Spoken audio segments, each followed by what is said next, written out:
لله الذي ابدع الأخلاق والأراضي.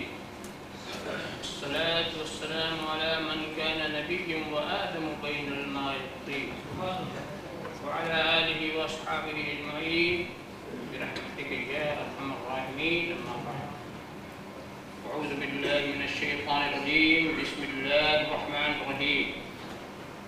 قد جاءكم برهان من ربكم وأنزلنا إليكم نورا مبينا. صدق الله مولانا العظيم وصدق رسوله النبي الكريم، ونحن على ذلك لمن الشاهدين والشاكرين، والحمد لله رب العالمين. بارك الله لنا ولكم في القرآن العظيم، ونفعني إياكم بالآيات والذكر الحكيم، إنه تعالى الجواد الكريم الرحيم البر الرؤوف الرحيم. من علينا ربنا إذ بعث محمد أيده بأيده، أيدنا بأحمد، أرسله مبشرا، أرسله ممجدا. صلوا عليه دائما، صلوا عليه سرمدا.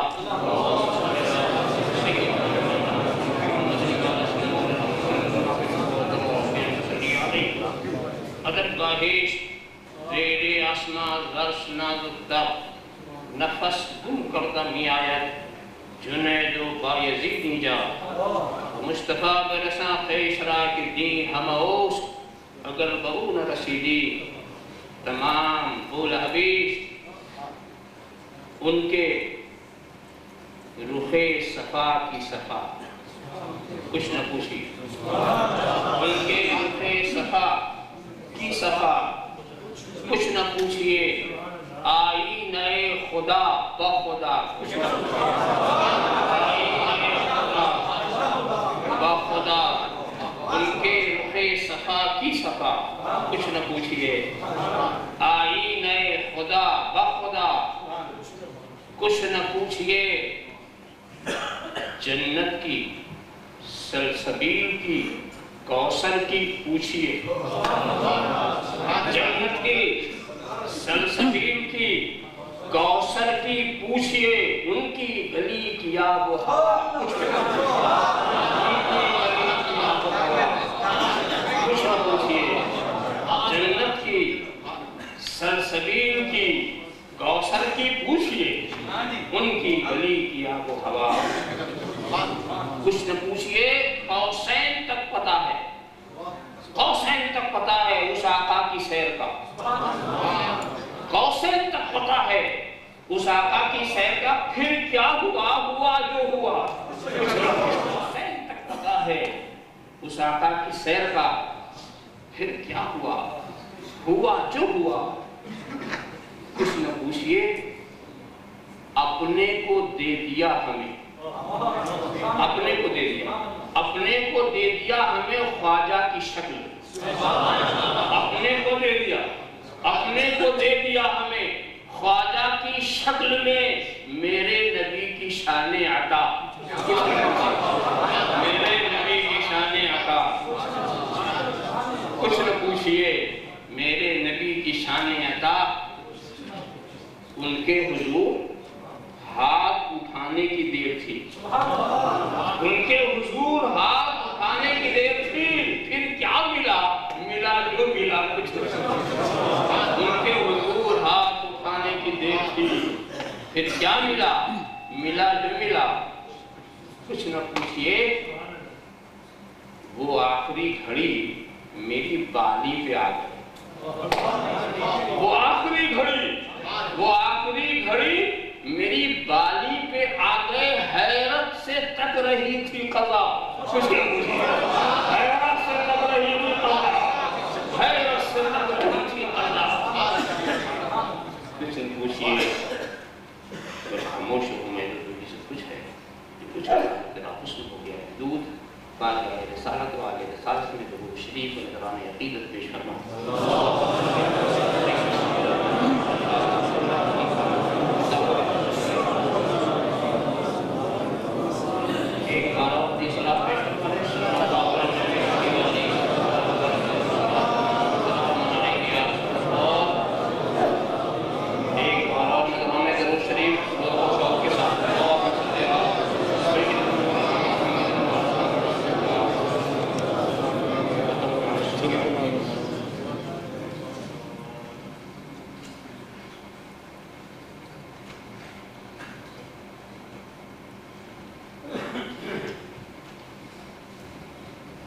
کچھ کہنے سے پہلے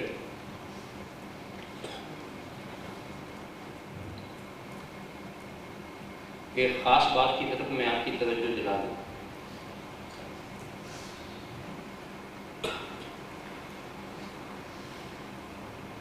ایک ہے نبی کریم کی خلقت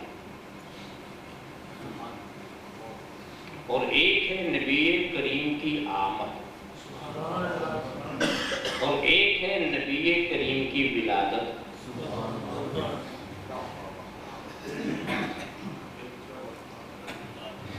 اور ایک ہے نبی کریم کی بعثت.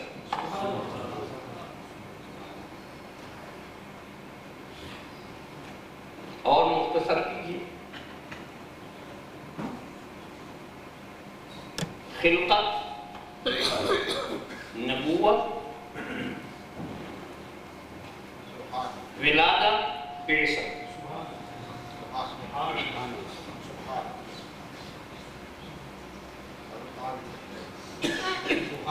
میں نے جس آیت کریمہ کی تلاوت کا شرف حاصل کیا ہے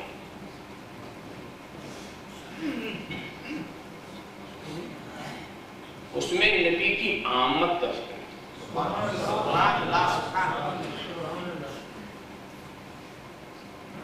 ولادت تو مکے میں ہوئی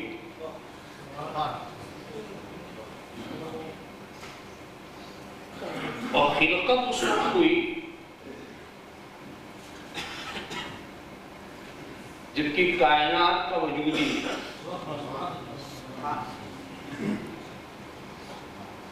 اور نبوت اس وقت ملی جبکہ حضرت آدم آب و گل کی منزلیں طے کر رہے.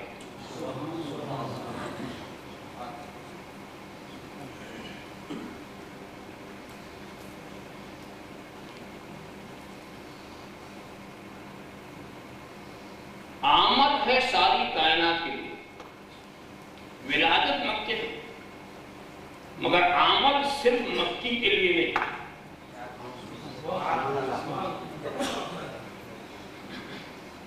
تو دوسری باتوں کی ضرورت میں چلا تو وہ خود نکل جائے گا.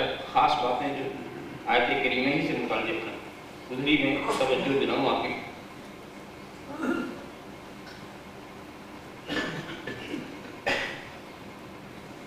یقیناً آ گیا تمہارے پاس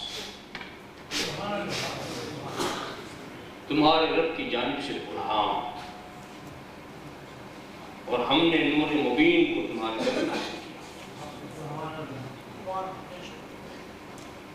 اہل علم کے لیے برہان کا لفظ سمجھنا بھی مشکل ہے، مگر عام ذہن نہیں سکتا ہے برہان کیا چیز ہے. تو اس کا سیدھا ترجمہ میں کر دوں، دلیل. تمہارے پاس تمہارے رب کی جانب سے دلیل آ گئی.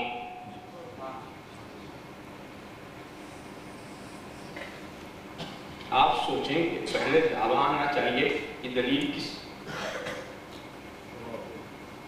آخر وہ کون سا دعویٰ ہے جس کی دلیل آئی.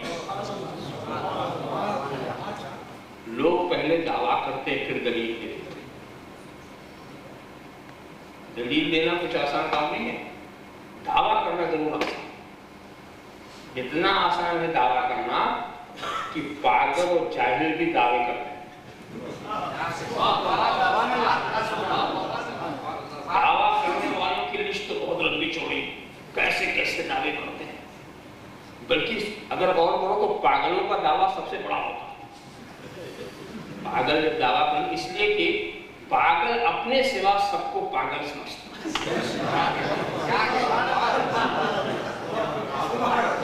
جیسے بہرا اپنے سوا سب کو بہرا سمجھتا ہے. آپ نے شاید سنا ہوگا ہمارے یہاں ایک بہت بڑا پاگل خانہ ہے بہار میں، رانچی. تو وہاں کبھی جواہر لال نہرو پہنچ گئے، ایک پاگل سے ملاقات ہوئی. اس نے بڑے ادب سے پوچھا آپ کی تعریف؟ انہوں نے کہا میں پنڈت پنڈت جواہر لال نہرو ہوں، ہندوستان کا وزیر اعظم، مسکرایا، بہت اچھا کیا آپ جو یہاں آئے، بالکل آپ ٹھیک ہو جائیں گے، میں بھی اپنے کو یہی سمجھتا ہوں۔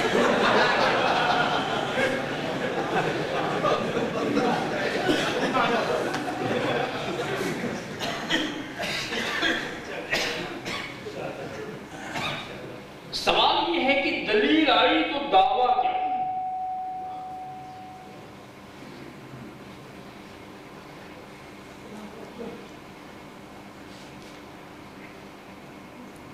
مختصر سے لفظوں میں کہوں، اسلام کا دعویٰ ہے لا الہ الا اللہ، اور اس دعوے کی دلیل ہے محمد رسول اللہ۔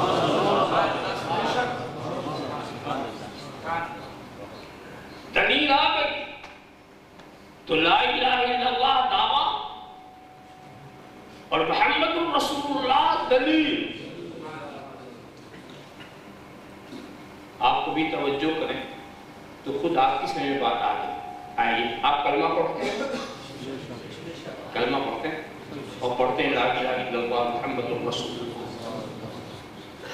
سیدھے سیدھے پڑھ رہے۔ میں کبھی سوچتا تھا کہ پہلے ہم لا الہ الا اللہ پڑھتے ہیں اور پھر محمد رسول اللہ پڑھتے ہیں، ایسے، اور پھر سوچ میں یہ کہ کیا پہلے ہم لا الہ الا اللہ تک پہنچے یا پہلے ہم محمد رسول اللہ تک پہنچے؟ پہلے تو ہمیں محمد رسول اللہ ملے، کیا سمجھے؟ وجود کے اعتبار سے لا الہ الا اللہ پہلے اور محمد رسول اللہ بعد میں ہے، مگر ایمان و عرفان کے لحاظ سے محمد رسول اللہ پہلے، لا الہ الا اللہ بعد میں۔ پہلے ایمان ان پر، پہلی پہچان ان کی، تو ادھر سے اگر آپ چلے تو لا الہ الا اللہ پہلے، محمد رسول اللہ بعد میں، اور ادھر سے آپ چلے تو محمد رسول اللہ پہلے، لا الہ الا اللہ بعد میں۔ اس کو ایسے میں سمجھاؤں، سورج پہلے، روشنی بعد میں، چاند پہلے، چاندنی بعد میں، دریا پہلے، روانی بعد میں۔ ادھر سے چلو تو سورج پہلے، روشنی بعد میں، ادھر سے چلو تو روشنی پہلے، سورج بعد میں، ادھر سے چلو تو چاندنی بعد میں، چاند پہلے۔ اب ہمیں سمجھاؤ ادھر سے آ رہے ہو یا ادھر سے جا رہے ہو؟ جب ادھر سے جا رہے ہو تو پہلے محمد رسول اللہ، پہلے محمد رسول اللہ، پھر لا الہ الا اللہ۔ اسی لیے دوستو ایک مثال دنیا میں نہیں ملے گی کہ کوئی محمد رسول اللہ صلی اللہ علیہ وسلم کو مانے بغیر لا الہ الا اللہ تک پہنچاؤ، توحید کی حقیقت تک پہنچاؤ۔ پھر کلمے کی ایسی ترتیب کیوں؟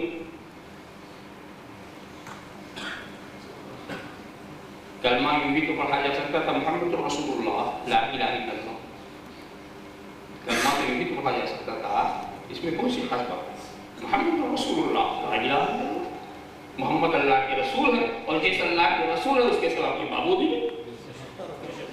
محمد رسول اللہ لا الہ، مگر ہمیں یہی پڑھایا گیا ہے لا الہ الا اللہ محمد رسول اللہ، لا الہ الا اللہ۔ بات یہ ہے کہ لا الہ الا اللہ جو ہے یہ دعویٰ ہے اور محمد رسول اللہ جو ہے دلیل ہے۔ دعویٰ پہلے ہوتا، دلیل بعد میں ہوتا، دعویٰ پہلے، دلیل بعد میں۔ دوسری بات اور میں ادھر توجہ دلاؤں، باتیں اس میں دو ہیں نا، باتیں دو۔ لا الہ الا اللہ میں کیا ہے؟ نہیں ہے کوئی معبود اللہ کے سوا، نہیں ہے کوئی الہیت والا، نہیں ہے کوئی الوہیت والا اللہ کے سوا، یہی تو ترجمہ کی۔ اور محمد اللہ کے رسول ہے، تو ایک جگہ تو الہیت الوہیت کا درس مل رہا، دوسرے مقام پہ رسالت اور نبوت کا سبق مل رہا، تو باتیں دو ہیں نا۔ تو جب دو باتیں آپ کبھی کسی عبارت میں بیان کرتے ہیں، طریقہ کیا ہوتا؟ فلاں آیا اور فلاں گیا، یہ اور ہوتا ہے، بیچ میں واؤ لاتے ہیں۔ تو اگر یہ کہا جاتا لا الہ الا اللہ و محمد رسول اللہ، الہیت کے بھی درس ملتا، رسالت کے بھی درس میں، یہ واؤ کیوں نہیں آتا؟ پتا چلتا دو باتیں، پتہ چلتا کہ دو چیزیں ہیں، مگر دوستو یہاں دو چیزیں نہیں ہیں۔ جو سمجھانا ہے لا الہ الا اللہ سے، اسی کو بتانا ہے محمد رسول اللہ۔ اس لیے کہ دعویٰ لا الہ الا اللہ دعویٰ ہے، محمد رسول اللہ دلیل ہے۔ دلیل اپنے دعوے سے جدا نہیں رہتی، دلیل اپنے دعوے سے جدا نہیں رہتی۔ اور ایک عجیب نقطے کی بات اس میں اور بھی آ گئی، دیکھیے لا الہ الا اللہ کو ہو تو الا اللہ کہنے کے بعد لفظ کلمہ جلالت، کلمہ جلالت جہاں آپ نے ختم کیا اپنے تلفظ کے لحاظ سے، وہیں سے محمد رسول اللہ شروع ہوا کہ ادھر لفظ اللہ بالکل ملا ہوا لفظ محمد، لا الہ الا اللہ محمد، ترتیب اگر بدل دیتے تو محمد رسول اللہ لا الہ الا اللہ تو کلمہ جلالت سے اس میں محمد دور ہو جاتا، کلمہ جلالت سے اس میں محمد دور ہو جاتا۔ تو خدا نے کہا کہ نہیں نہیں، میرے محبوب کا نام میرے نام سے دور ہو نہ پائے، میرے محبوب کا نام میرے نام سے دور ہو نہ پائے۔ جب نام ہی دور نہیں تو ذات کہاں دور ہو سکے گا؟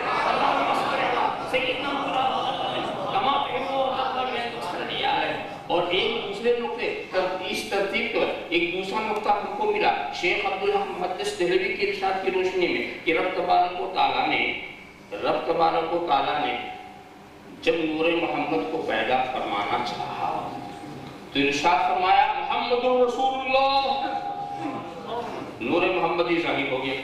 نور محمدی نے عرض کیا لا الہ الا اللہ، جلوہ وحدت پہ فنا ہو گیا۔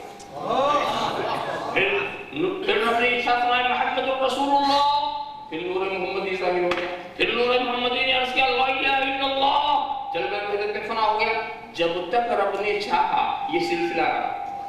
اس لیے کہ میں زمانے کی بات اس لیے کہتا ہوں نہیں کرتا کہ زمانہ تھا ہی نہیں، زمانہ تھا ہی نہیں۔ زمانہ تو گردش اخلاق سے بنتا ہے، فلسفیوں کے خیال سے، وہ جب اخلاقی نہیں تو گردش اخلاق کہاں؟ تو اولا جب تک رب نے چاہے سلسلہ رہا۔ اس بیان سے ایک بات ظاہر ہوئی کہ رب نے کہا محمد الرسول اللہ اور محمد الرسول اللہ نے کہا لا الہ الا اللہ، محمد رسول اللہ نے کہا لا الہ الا اللہ، تو لا الہ الا اللہ یہ ذکر ہے مصطفیٰ کا اور محمد رسول اللہ یہ ذکر ہے خدا کا۔ لا الہ الا اللہ یہ ارشاد ہے مصطفیٰ کا اور محمد رسول اللہ یہ ارشاد ہے خدا کا۔ لا الہ الا اللہ یہ کلام ہے مصطفیٰ کا، محمد رسول اللہ یہ کلام ہے خدا کا۔ لا الہ الا اللہ یہ ہدایت ہے مصطفیٰ کی، محمد رسول اللہ یہ ہدایت ہے خدا کی۔ لا الہ الا اللہ یہ دعوت ہے مصطفیٰ کی، محمد رسول اللہ یہ دعوت ہے خدا کی۔ تو جو لا الہ الا اللہ کہے گا وہ سنت مصطفیٰ ادا کرے گا، اور جو محمد رسول اللہ کہے گا وہ سنت کبریہ ادا کرے گا، وہ سنت کبریہ ادا کرے گا۔ تو کلمے کی ترتیب ایسی رکھی گئی، پہلے میرے محبوب کی سنت ادا کر، پہلے میرے محبوب کی سنت ادا کر، پھر میری سنت تک تیری رسائی ہوگی، پھر میری سنت تک تیری رسائی ہوگی۔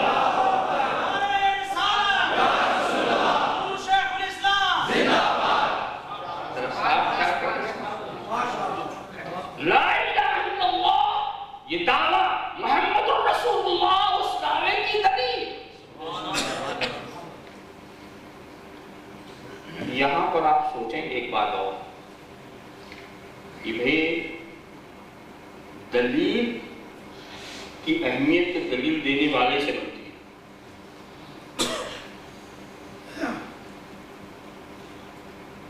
کبھی کبھی ایسا کہ چھوٹا آدمی کوئی دلیل دے تو بڑا علم والا اس کو کاٹ دیتا ہے کہ نہیں؟ اس لیے کہ علم زیادہ حاصل ہوا۔ میں نے ایک دلیل دی، میرے استاد نے اس کی حالت بگاڑ دی۔ استاد نے دلیل دی، استاد کو استاد نے توڑ دی۔ تو پہلے ہم یہ دیکھیں کہ دلیل دینے والا کون ہے، کیا کوئی بڑا علم والا اسے توڑ سکتا ہے کہ نہیں؟ کوئی بڑا علم والا اسے توڑ سکتا ہے کہ نہیں؟ اگر توڑنے کی کوشش بھی کرے تو قرآن نے خوب احتیاط سے بات کی، یہ ابن رشد کی دلیل نہیں کہ ابو علی سینا توڑ دے، یہ ابو علی سینا کی دلیل نہیں کہ ارسطو توڑ دے، یہ ارسطو کی دلیل نہیں کہ افلاطون توڑ دے، یہ افلاطون کی دلیل نہیں کہ بقراط توڑ دے، یہ بقراط کی دلیل نہیں کہ سقراط توڑ دے۔ یہ دلیل ایسے کی ہے برہان من ربکم، یہ تمہارے رب کی دلیل ہے۔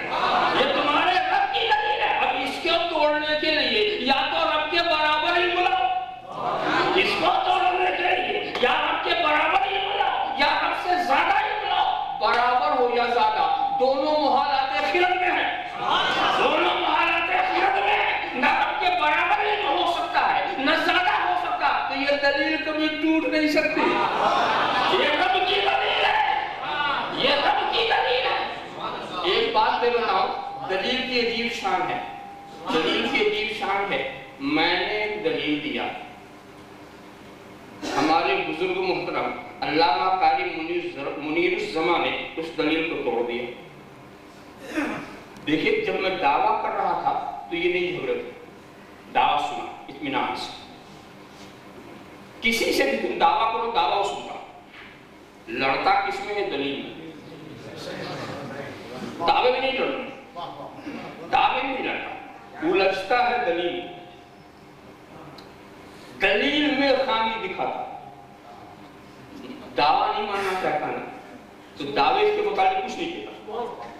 دلیل میں خامی دکھانا چاہتا, کیسے ہم نے دلیل دی, اس میں تو یہ کمی, اس میں تو یہ نقص ہے. میں نے دوسری دلیل دی, اس کو توڑنے لگا. میں نے تیسری دلیل دی تو اس میں ایک نکالنے لگا. معلوم آپ کی دنیا والے دلیل سے الجھتے ہیں, دلیل سے لڑتے ہیں. ہم آج بھی دیکھ رہے ہیں, آج تک لا الہ الا اللہ میں کوئی نہیں الجھتا. جو الجھتا ہے وہ محمد الرسول اللہ, محمد الرسول اللہ میں الجھتا ہے. ارے دعوے کو ماننا نہیں چاہتا, دلیل سے الجھے ہوئے ہیں. اللہم صلی علی سیدنا محمد صلی اللہ علیہ وسلم.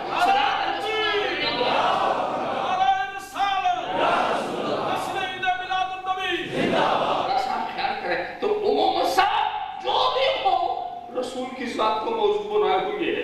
کہ کوئی رسول کے علم کو دیکھتا ہے, کوئی فضل پر اعتراض کرتا ہے, کوئی بصارت پر اعتراض کرتا ہے, کوئی سماعت پر اعتراض کرتا ہے. اور پھر کیا کیجیے, دلیل کی شان یہی ہے, دلیل کی شان یہ ہے. مگر خدا نے کہہ دیا ہے کہ یہ ارسطو کی دلیل نہیں ہے, یہ اس کو سقراط کاٹ دے, یہ سقراط کی دلیل نہیں ہے. پھر رب کو, یہ تمہارے رب کی دلیل ہے. اور ایک بات بتاؤ, دلیل دینے والا جب دلیل دیتا ہے تو دلیل کو مضبوط کرنا یہ اس کے ذمے کی بات ہوتی ہے. دلیل کو خوبصورت پیش کرنا یہ اس کے ذمے کی بات ہوتی ہے. تو جب یہ خدا کی دلیل, جب یہ رب کی دلیل, تو ان کے اندر کوئی کمزوری نہیں ہو سکتی, ان کے اندر کوئی کمزوری نہیں ہو سکتی. ذرا سا جب دلیل دیا تو ایسی دلیل دے دیا, ایسی دلیل دے دیا کہ جنہوں نے دیکھا وہ بھی سمجھ نہ سکے, جنہوں نے دیکھا وہ بھی سمجھ نہ سکے. جیسے کہ وہ حدیث شریف کو بار بار سنتے ہیں, یا ابا بکر لم یعرفنی حقیقت غیر ربی, اے ابو بکر میری حقیقت کو میرے رب کے سوا کسی نے نہیں جانا. میری حقیقت کو میرے رب کے سوا کسی نے نہیں جانا.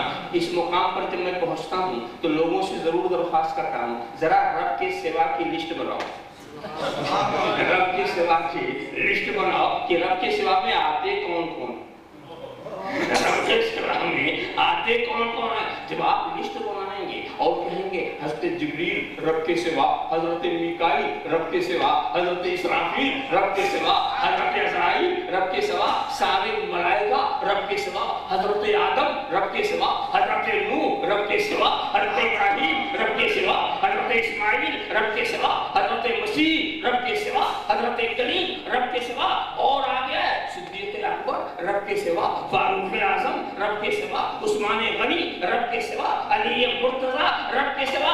رب کے سوا کسی نے نہیں پہچانا, رب کے سوا کسی نے نہیں پہچانا. نہ حضرت آدم نے پہچانا, نہ حضرت نوح نے پہچانا, نہ حضرت کریم نے پہچانا, نہ حضرت مسیح نے پہچانا, نہ حضرت جبرائیل نے پہچانا, نہ حضرت میکائیل نے پہچانا, نہ صدیق اکبر نے پہچانا, نہ فاروق اعظم نے پہچانا, نہ علی مرتضیٰ نے پہچانا, نہ ابو ذر غفاری نے پہچانا. جو ساتھ رہے انہوں نے نہیں پہچانا, جو خلوت و جلوت میں رہے انہوں نے نہیں پہچانا, جو اٹھتے بیٹھتے رہے انہوں نے نہیں پہچانا, جو صحبت میں رہے انہوں نے نہیں پہچانا, جو سب سے زیادہ پہچان سکتے تھے انہوں نے نہیں پہچانا, جو پہچان سکتے تھے انہوں نے نہیں پہچانا. حسن و جمال دیکھا نہیں پہچانا, فضل و کمال دیکھا نہیں پہچانا, جاہ و جلال دیکھا نہیں پہچانا, معجزات دیکھا نہیں پہچانا. اسی میں مجھے حیرت ہوتی ہے, اس دور والوں نے نہیں پہچانا, اس دور والوں نے سبوں نے پہچانا. یہ کہاں سے ایکسٹرا عقل لے کر آئے ہیں. اللہم صلی علی سیدنا مولانا محمد تمام کے کو طرفہ بیان کو سن لیا. تو ایسی دلیل کہ خدا نے خود دلیل بنا, کہ خدا کی دلیل ایک بات اور مگر دلیل ہی نہیں، برہان کی طرف وسن، ورنہ دلیل کا لفظ ہلکا ہے، سمجھانے کے لحاظ سے میں نے استعمال کیا، ورنہ جہاں تک خدا کے وجود کی دلیل کی بات آپ کرنا، پر یہ درختان سبز در نظر ہوشیار ہر ورقے دفتریش معرفت کردگار، ہر ورقے دفتریش معرفت کردگار، لا الہ الا اللہ کی دلیل، کائنات کا ذرہ ذرہ، درخت کا پتا پتا، دریا کا قطرہ قطرہ، آسمان کا تارا تارا، دلیل تو ساری کائنات دلیل۔ کیا خاص بات رہی اگر ذات مصطفیٰ بھی دلیل ہو؟ خدا کے وجود کی دلیل تو ساری کائنات، مگر میں نے وہ وہی میں کہہ رہا تھا کہ یہ دلیل اور ہے، برہان، دلیل اور ہے، برہان اور ہے۔ ایک تمثیل میں پیش کروں گا تو دلیل اور برہان کا فرق آپ سمجھ لیں، برہان کا فرق سمجھ لیں، دلیل کو سمجھنا، کسی دلیل سے سمجھنا، اس کے لیے آپ کو دماغ سوزی کرنی پڑے گی، اپنی عقل لگانی پڑے گی۔ برہان یہ زحمت نہیں دیتا، دلیل سامنے ہے مگر آپ سمجھ نہ سکے، اب برہان کبھی غلط راستے پہ لگنے نہیں دیتا۔ ساری کائنات کو ہے دلیل، مگر کائنات میں رہنے والے خدا کے سوا کو پوچھ رہے ہیں کہ سورج بھی دلیل، چاند بھی دلیل، تو جس سے خدا کو سمجھنا چاہیے تھا اسی کو خدا سمجھ لیا، جس کے ذریعہ خدا کو سمجھنا چاہیے تھا اسی کو خدا سمجھ لیا، اور یہ دلیل دیکھتی رہ گئی۔ نہ سورج بولا، نہ چاند بولا، نہ دریا کے قطرے بولے، نہ آگ کے شعلے بولے، نہ پتھر بولے کہ اے نادان تو کہاں آ گیا ہے، پوجنے کے لائق تو کوئی اور ہے، تو مجھے کیوں پوج رہا ہے؟ پتھر کو پوجا، وہ اپنے کو پوجواتا رہا، چاند و سورج کو پوجا، وہ اپنے کو پوجواتے رہے، دریاؤں کو پوجا، وہ اپنے کو پوجواتے رہے، کوئی نہیں بولتا، کیوں؟ دلیل ہے، وہ دلیل ہے، سمجھو تو دلیل ہے، سمجھو تو دلیل ہے۔ مگر سنو وہ منظر دیکھو، ایک تمثیل اپنے سامنے رکھیں، کچھ لوگ عبادت کا ذوق لے کر معبود کی تلاش میں نکل پڑے، عبادت کا جذبہ یہ انسان کا فطری جذبہ، اس لیے اکثریت پجاریوں کی آپ کو ملے گی، چاہے صحیح پجاری ہو یا غلط، پوجنا یہ انسان کا فطری جذبہ ہے۔ اب اگر کروڑوں پوجنے میں دو چار نہ پوجنے والے ملیں تو اتنے بیمار تو رہتے ہی، بھوک پیاس انسان کا فطری جذبہ ہے کہ نہیں؟ اب کسی کو پیاس نہ لگے تو کیا فطری جذبہ نہیں رہے گا؟ کسی بیمار کو بھوک نہ لگے، پیاس نہ لگے تو بیمار ہے نا، بیمار کی بات نہیں۔ جس کی طبیعت بالکل صحیح ہے کیا اسے حلوہ پسند نہیں ہوگا؟ جس کا مزاج بالکل ٹھیک ہے کیا وہ سوئیاں پسند نہیں کرے؟ آپ کوئی نہ کرے اور کسی کا میدا کھچڑا پسند نہ کرے تو یہ بیماری کی بات، میں صحت مندوں کی بات کر رہا ہوں۔ ہر طبقے میں کچھ بیمار تو ہوں گی، وہ تو ہوتی، مگر فطرت، مگر ایک بات ہے، فطرت یہ بھی کہتی ہے کہ ہم کمزور کو نہیں پوجیں گے، جو طاقت والا ہوگا، زور والا ہوگا اس کو پوجیں گے۔ فطرت کا یہ بھی تقاضا ہے۔ اب ایک جماعت چلیے اپنی معبود کی تلاش میں، چلیے مٹی کا ڈھیر دیکھا، ارے یہ ہے طاقت والا، تو جو کمزور تھے تھک کے وہی ٹھہرے، اور جو ذرا عقل رکھتے تھے کہتے جی یہ مٹی کا ڈھیر، اس کو تو ہمارا پتھر جو ہے چور چور کر دیتا ہے، تو طاقت والا تو پتھر، تو پوجنا ہے تو کیوں نہ پتھر کو پوجا جائے۔ جب پتھر کے پاس گئے جو تھک گئے، ٹھہر گئے، کچھ لوگوں نے یہ سوچا یہ پتھر جس کو ہمارا لوہا سونا بنا دیتا تو طاقت والا تو وہ ہے، تو پوجنا ہے اسی کو کیوں نہ پوجا جائے۔ جب لوہے کے پاس گئے جو ٹھہر گئے، کسی نے سوچا یہ لوہا جس کو ہماری آگ